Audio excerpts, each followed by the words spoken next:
The Houthis' narrative goes like this. In a universe where genocide takes place in Gaza, only one plucky band of Muslim militants are sticking it to the Israeli-US man, holding global commerce hostage on the high seas. David and Goliath, but David has TikTok and ballistic missiles. Millions watched hashtag hot Houthi pirate posing in front of a hijacked cargo ship. AI-generated posters are filling up the feeds of the Arab world's Gen Z. Everyone is talking about the Houthis. And that's the way they want it.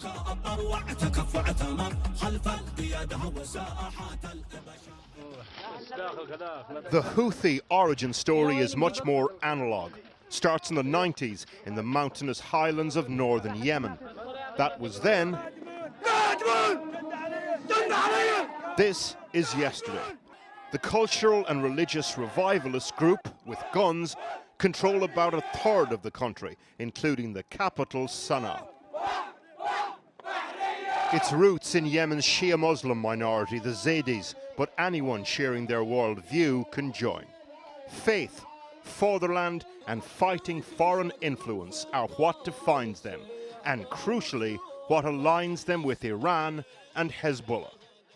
The two main characters that actually unifies them with the Iranians, which is the first thing is both of them do not believe that Saudi Arabia in specific is worthy of being custodians of the holy mosques. That's the first thing. So they share this, a lot of animosity towards specifically Saudi Arabia.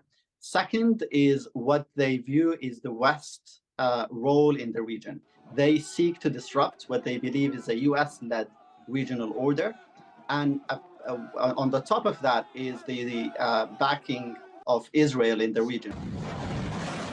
In 2015, a coalition led by Saudi Arabia started bombing Yemen, an attempt to oust the Houthis, which did not ultimately succeed.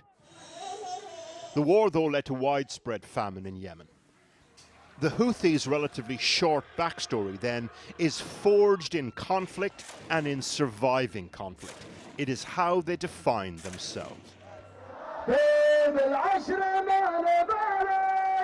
In Yemen, there's been an enormous groundswell of support for fellow Muslims dying in Gaza. These were the scenes in Sanaa just today. Take Rashid al-Hada, the hashtag hot Houthi pirate. He didn't want to talk to us about the Houthi movement or social media fame, just wanted to talk Gaza. We suffered in Yemen for 8 years of war and lived a life of war. And now we feel the injustice the Palestinians are facing. The Houthis started attacking ships in the Red Sea to punish Israel. But there's more to the attacks than just, as they see it, a just cause. The Houthis are struggling with governing. In some areas they control, public service workers haven't been paid for years. Just days before the conflict in Gaza started, in late September 2023, there was mass protests that broke out in Sanaa and in the cities that they control against the Houthis, people showing their anger and dissent. When the war in Gaza started, it was a very useful tool to distract the attention. If you want to distract the attention of the public, create this foreign enemy. A coalition including the US and UK are now targeting Houthi military sites to force them to stop attacking cargo ships. The problem, the Houthis define themselves in relation to their resistance to foreign influence. So, you ask a prominent Houthi how he feels about US-led strikes, this is the answer you get. To be honest with you, it feels great. Now we are fighting the devil itself.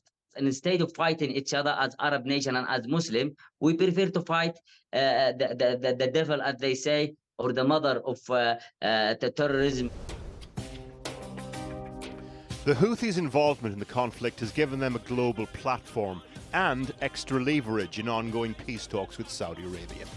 You could argue that the real challenge for them comes if the fighting ever stops. Effective public services, not typically the stuff of viral TikToks.